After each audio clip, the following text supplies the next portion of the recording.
We were trying to get this posted on Facebook so people could see us on Facebook that aren't members of the Titanic book club. So Happy New Year to all the Titanic lovers out there. I just wanted to say hi to everybody that's joined us through the book club, Terry and Brad and James, and big thanks to Richard for putting this technology together. This was not an easy task tonight. We've got a couple of things planned to ring in the new year for Titanic enthusiasts, and everything has a tie to Titanic. We're just so fortunate that so many people, like all of you, love the Titanic and the stories of the people who inspire and continue to inspire. You know, they called it an unsinkable ship. And every time I talk with a group like you all, I remember that it was unsinkable. Because here we are all tonight celebrating the life of this man here, Archibald Butt, Major Archibald Butt. He was the aide to President Taft, who was traveling in first class on the Titanic. And why are we celebrating him tonight? We could be celebrating John Jacob Astor IV, right? Because it's champagne night. It's hid by the hand, but I've got champagne back here for New Year's. And to this day, at the St. Regis hotels, every night at 5 p.m., a champagne bottle is sabered in the lobby of a St. Regis hotel in honor of John Jacob Astor IV. That's how much his custom of opening a bottle of champagne with a sword was admired and honored. And a tradition of Major Archibald Butt's that I love is that every New Year's Day, he would have a party at his fabulous home in Virginia. And he had a very basic, but a very meaningful menu. He baked a Virginia ham and biscuits, and he made a wonderful eggnog.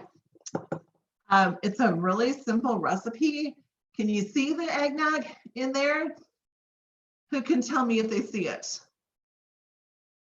It's the cream, the mint. It's kind of hard to see virtually. We see it. So it's made with, I made it with brandy. You can make it with brandy or whiskey. He made his with whiskey, but I'm not a huge fan of whiskey eggnogs. I like whiskey in certain drinks, but not in eggnog. So I use brandy, eggs, cream, and a little bit of rum. And I used a spicy rum that would give it a little bit of a kick. And then I decorated it with some mint. And mint is such a wonderful thing to have on hand for the holidays because you can put it all over your, vegetable trays. You can put it even on, like on the plate of biscuits. I put a little mint up here. So he always had biscuits and ham, and he wrote about his experience with his party one year. He wrote a letter after his party on January 1st, 1910. Now, what year was the Titanic? What year did the Titanic sail? 1912. Right, so this was 2 years before the Titanic sailed. And on January 2nd, the day after the party, he sat down and he wrote a letter to a dear friend of his. He said, fortunately, it is a Sunday. There ought to be a law making the new year being on Saturday, which would always provide a Sunday for rest. And after making the spread here, I can attest to that. The reception at the White House was a success. And the reception at my house was an even greater one. That at the White House was an average size, though I had expected it to be much larger. About 5,500 people passed in line. But to have been equal to that held by President Roosevelt after his inauguration, it should have been 3,000 more.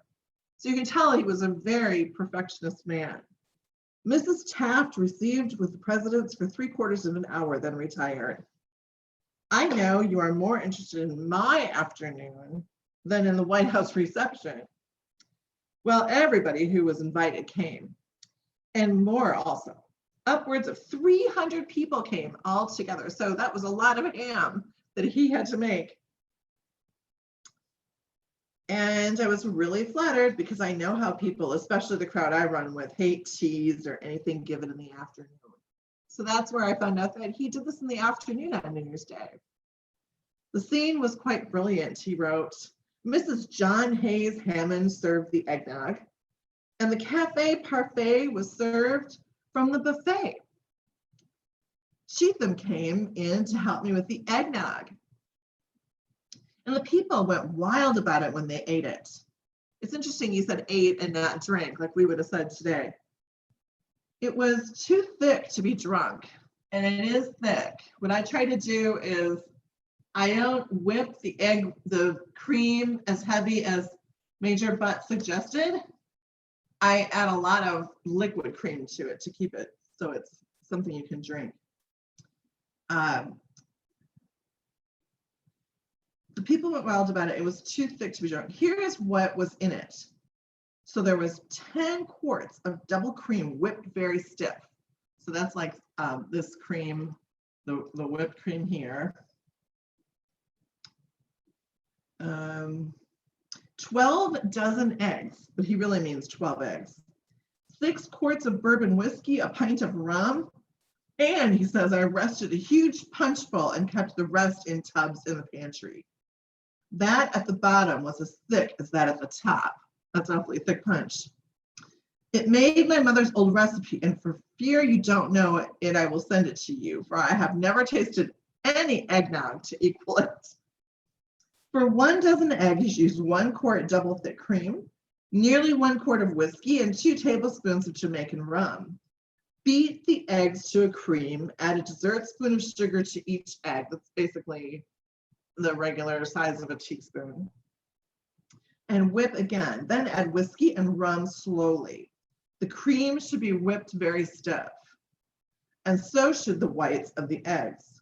When mixed, it will remain indefinitely without separating. My eggnog lasted until the last guest had gone, but there was hardly a spoonful left over. So that's what I wrote in my book, The Lesson on the Titanic, Unsinkable Drinking, Dining, and Style. I looked at the foods and drinks that really iconicized that era on board the Titanic.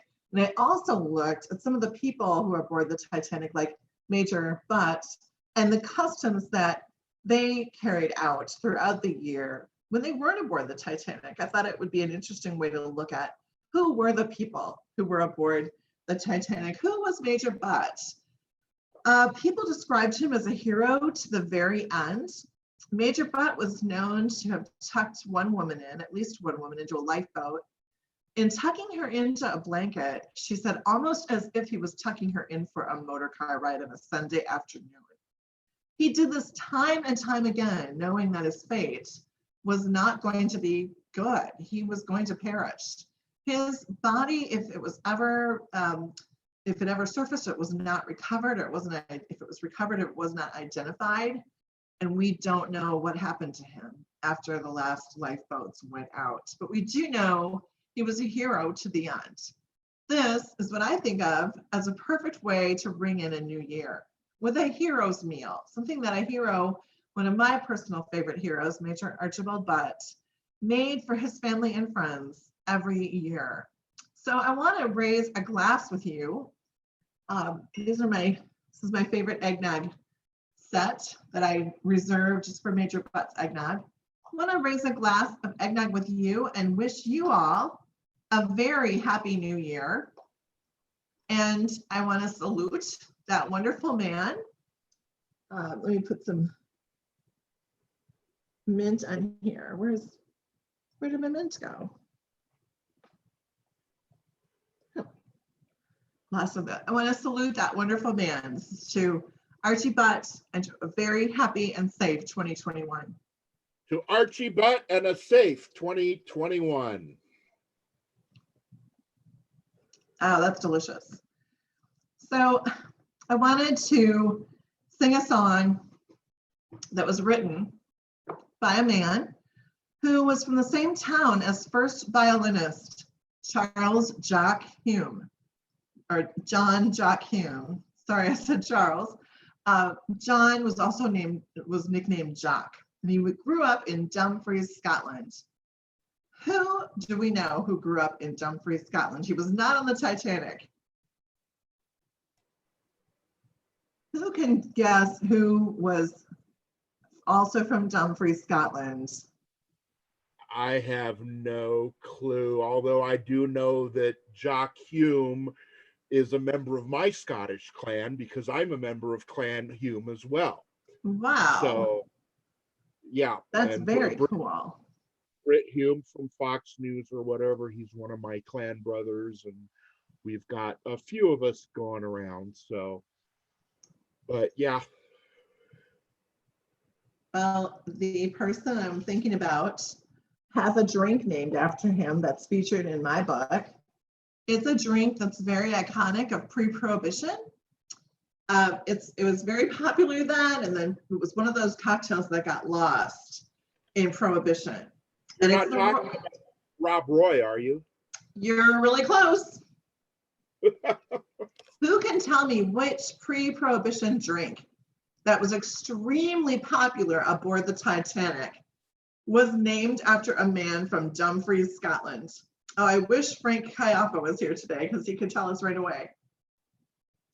Frank wrote the book, The New Old Waldorf Astoria Bar Book, and he talked a lot about the Robert Burns in that book, and that's how my book started, because I featured the Robert Burns that Frank taught me about in my book, The Lesson on the Titanic.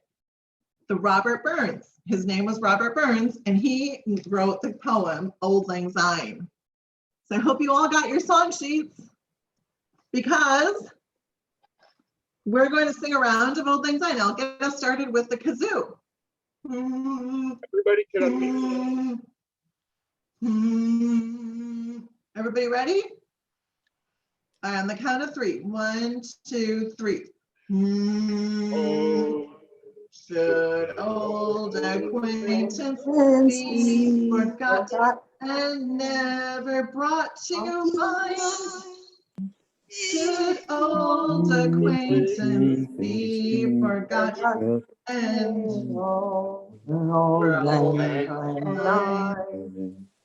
and surely you'll be. I don't know the words. I think I might be missing a page. Who needs to lead us here? I should have put the words up on the screen, but I don't have them. Oh well. All right. Well, who would like to tell about their New Year's resolution? I'll start. My New Year's resolution is to not have any more New Year's resolutions. That sounds wonderful. Because I never keep them. So if I don't keep my New Year's resolutions, why make them? So no more New Year's resolutions. I'm set myself free. James, I love your backdrop there with the flashing lights. Thank you. Very neat. It's actually a wreath above our fireplace. Does anybody have a New Year's resolution that they'd like to share after Richards? Yeah, I'm hoping to lose some weight. Oh, me too, Bradley. What are your plans to do that? What are you going to try to do? Well, I'm going to try and build my big Titanic model. I just recently bought last year, 1 to 200 scale model. Neat. And, yeah. Tell us more about that. It's a huge model, but it's going to be an interesting task. So at the moment, I'm just living life as it is. Oh, I love your shirts. Got your Well, Titanic thank you very shirt. much. Yeah. It's my new Titanic book cut t-shirt I just bought recently, last year. See? Nice. Perfect fit. I'll be having my new, Yeah. Yeah, there it Now, is. you have an accent, so you should tell everybody where you live. Because I bet people are Sorry? wondering. I bet people are wondering where you live because of your accent. Well, I'm born in Australia. I'm originally born in Brisbane, Australia, and I born in August in 1961. And my grandparents originally from England, from the UK. Oh, they are. Yeah, and they came to Australia over 100 years ago. Wow. What has been your fascination with the Titanic? You were telling me earlier that it's been many years. You're not a new Well, Titanic lover. I first bought a book, and it's called "The Titanic is Sinking," and that's the book I got. That's the first book I bought in 1980. Oh, I got to get a picture of that. Can you keep that held up? I want to get a picture of this. That's very cool. Let me see if I can get to the camera here. Oh, very cool. Got it. Thanks. Now, you might be lucky if you could. You might be lucky to get this book, but I mean, it was published in 1979, and I don't know if it's available or not. It was written by Kenneth R. Quickwell. His last name is spelled Cripwell.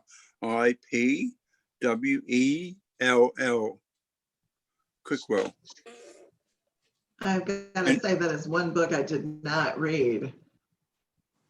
Well, I this would love book, to find the that. author, apparently, I think he's a distant relative to my ancestors, What makes you think that?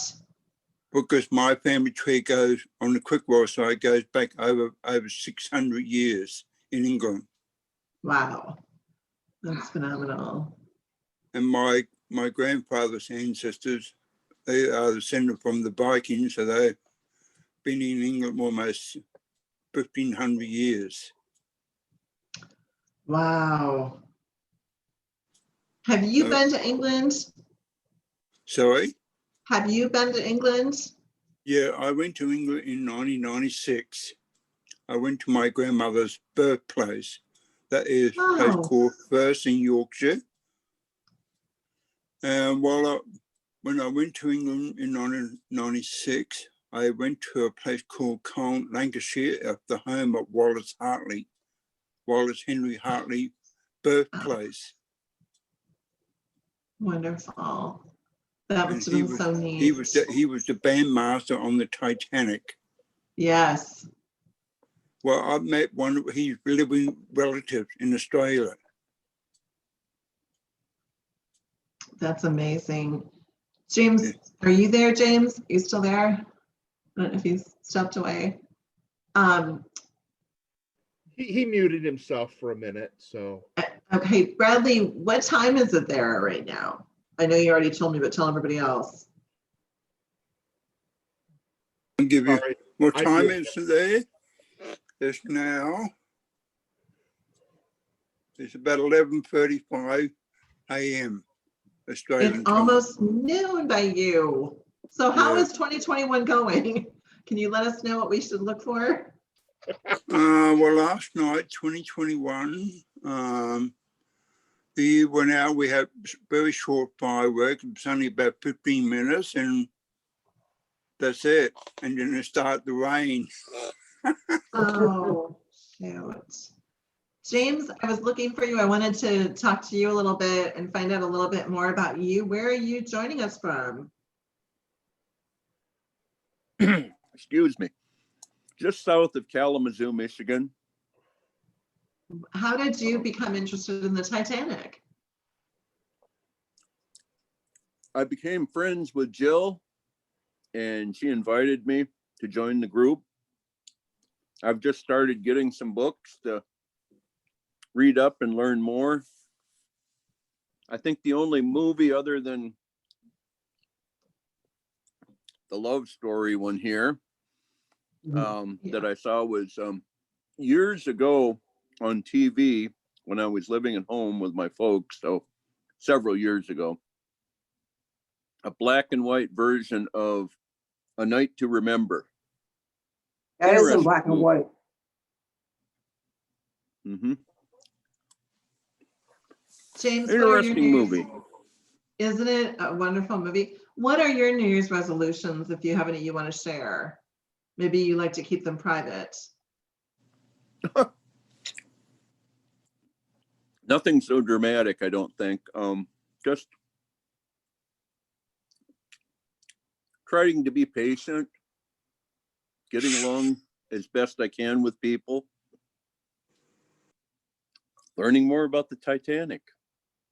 Yeah, there's so much to learn. That's wonderful. Well, does anyone else want to go?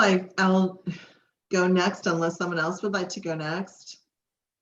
Oh, there was one thing I must tell you. I've already met 2 Titanic survivors in the whole wide world. Wow, who were they? I wanted to go I now. met a lady named Edith Brown Haseman in 1980, and then I went to England in 1996, and I met Malvina Dean. Oh, wonderful. Yeah. And I went to Malvina Dean's place, close in Southampton, and she was marvelous lady. Wonderful. That is one person I would love to meet. Both of them are. Has anyone else met any survivors? Sorry? I know Has that- anyone else here today? I know that Jill has, and Terry wants to go next, by the way. Yeah. Okay. I am not feeling well at all. But my resolutions, I think I'm with Richard. I don't make resolutions because it's hard to keep them anyway. I think I'm with Richard on this one. There he is. I can't keep them anyway, so it's like, and it's always the same ones: lose weight, the other. Maybe we should start a No More New Year's Resolutions club on Facebook or something. I know. Yeah, or maybe we should call it something different, like New Year's catch up. What did you not get done last year? Oh dear. I've met descendants of passengers, like what's his, Frank Goldsmith, Shelley Binder. I've met what's her name, Helen Benzinger. Maybe a couple of others, but I've talked to Mike Goldsmith also. I think his name is Michael. But anyway, that's about as close to a survivor I'm going to, as close to a passenger I'm going to get. You know, because Frank Goldsmith, his father survived the Titanic, but his grandfather didn't. Right. Well, my New Year's resolutions are to eat healthier, to try to lose weight and eat healthier. I want to try to find some lessons from 2020 and ways that I got past some challenges. Does anybody want to share anything about experience this past year that they learned from that's going to help them in the future? Oh, there's just so much that happened last year. It's just unbelievable. I think it's a year that I want to forget as quickly as possible. Amen, brother. Yeah, I don't know. I'm still processing it all. Let's just put it that way. And I do agree with you, Richard. I agree with we should forget about 2020 because it was a bad year. As we say in horse racing, just it's like when a horse has a bad race, you just toss it out. 2020, just toss it out. Oh, I I'm have with to, Richard, man. I try to learn patience. I definitely think I've tried to learn compassion for people, you know. Yeah. I try to have compassion for people. This is hard. I mean, it's hard for people. Yeah, I guess it's hard for some of these families who lost loved ones to this disease to see people just acting like nothing's happened.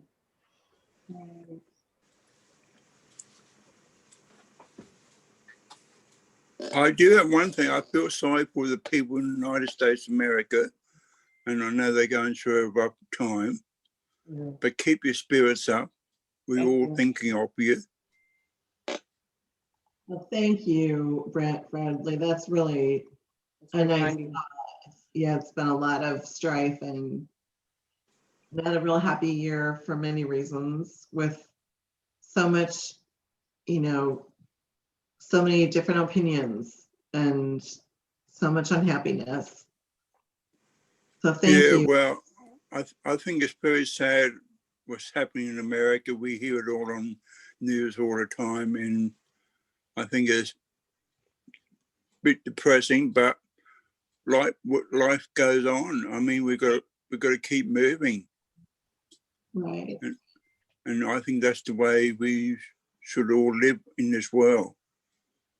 I mean, Yeah. we've got a fantastic planet. I mean, Yes. we've got to be very proud. We've got to be proud of ourselves, humans. We're still alive on planet Earth. I mean, it's like they said in space. It's like the crown and the jewel. You know, it's like a little diamond. Right. I think I've learned something this year, and it's something that I came up with, and that is that I've worried too much about things, and I decided that if something is outside of my control, I shouldn't worry about it. You know, like you go to a store and the clerk's being rude. Well, you can't control that, so I'm not going to let them ruin my day. I'm not going to let somebody live in my head rent free, or have something live in my head rent free. I'm just going to blow it off and just not worry about it. And my stress level has come way down.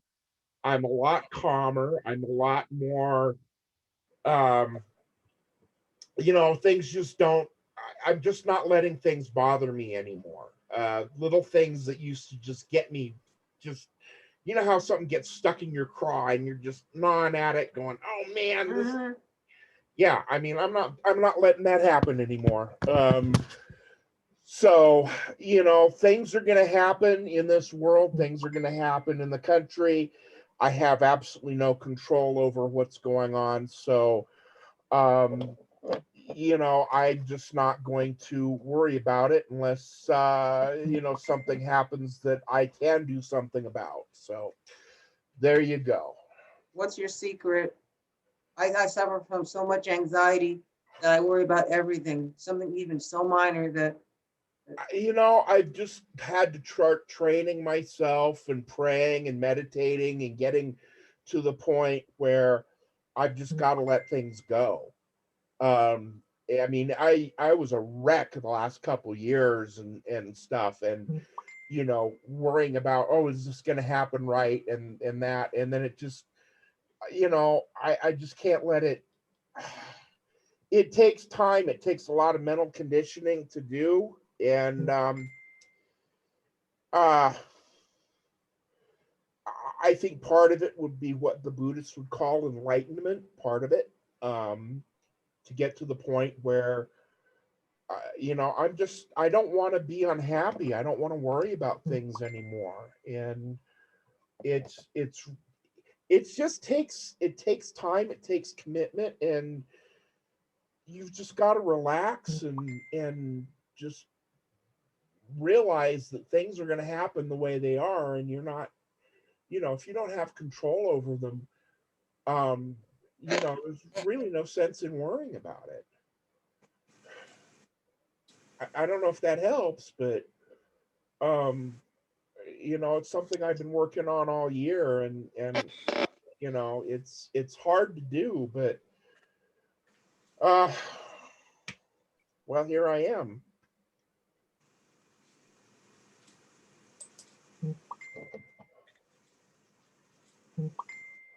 What about Titanic goals? Does anybody have a book they want to read or a program they want to produce? Oh, I need to get myself organized where I could, I need to clean my house, whatever. So I have several Titanic books I have to get through. I honestly, glass, one on something about the export, the SS Titanic.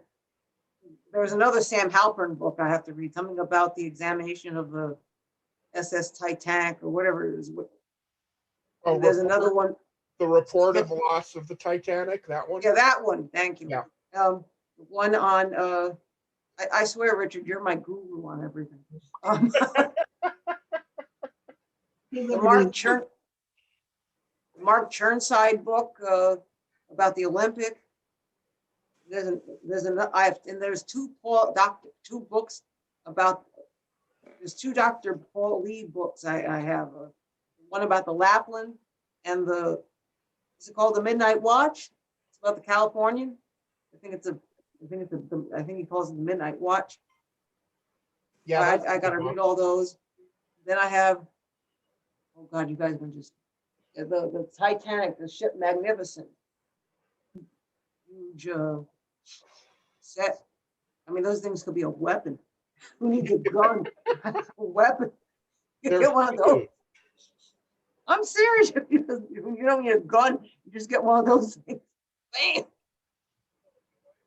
That's my problem. I got so many Titanic books. I started collecting ebooks, and I just got I have feet and feet and feet of bookcases. I've got a room in the house that has nothing but bookcases on all the walls, and another room that's got bookcase on one wall, and they're all full.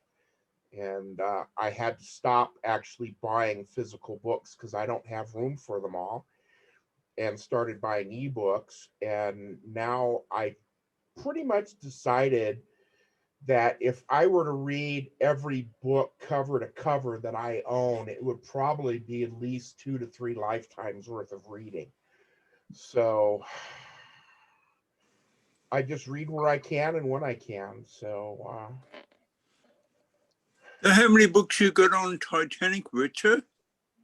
I don't know. I probably have upwards of 50 or more.